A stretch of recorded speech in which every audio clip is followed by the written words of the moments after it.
For years, I really struggled to explain to people what was happening to me when I was in a flare from rheumatoid arthritis. And a couple of years ago, I decided to really put down all of my thoughts and feelings onto paper and come up with a way to kind of succinctly explain what a flare is and also come up with some visuals that help people understand what's happening. Everything I'm going to talk about today is on my website in the form of a free download. There's a page that says how a rheumatoid arthritis flare works. And then there's also a part 2 that goes a little bit more in depth. And I'll be using the same visuals from this on the screen right here so that you can follow along. Rheumatoid arthritis patients can experience kind of a baseline of symptoms, things that they experience ongoing all the time that just kind of set a new standard for normal. Those can include things like a certain level of fatigue, just generally not feeling well at all. And then there are certain joints that are just going to be an ongoing problem. For a lot of folks with RA, that's going to be your hands or your feet, kind of the smaller joints. A flare is just an increase in all of those symptoms happening. A flare can last anywhere from a couple of hours to months.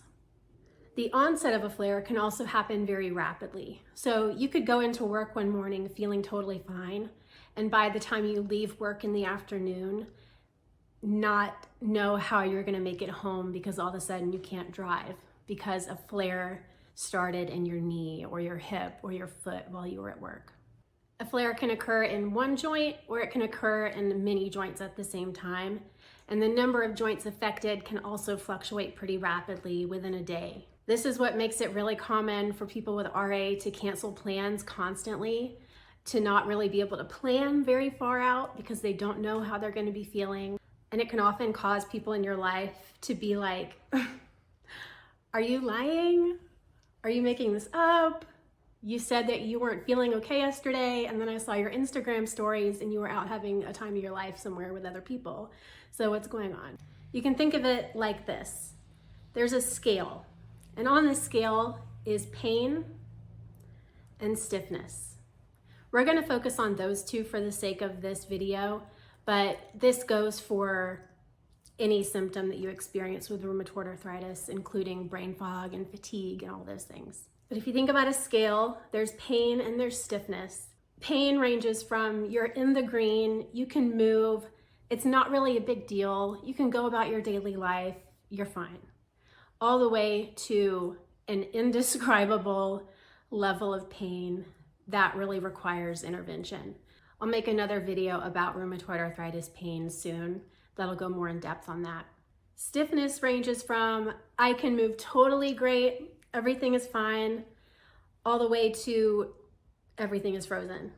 You can't move at all. There is so much swelling and pressure inside the joint that motion is no longer possible at the moment. So these scales for pain and stiffness are always changing and fluctuating, and they don't necessarily move together, meaning that your pain could greatly increase, but maybe your level of mobility stays about the same. Or maybe the stiffness increases to the point where you can't move the joint, but you actually don't feel a ton of pain from it. Now imagine a scale like this, but for every single little joint in the body. So your shoulder has its own thing happening, and it's totally different than maybe what's happening in the other shoulder.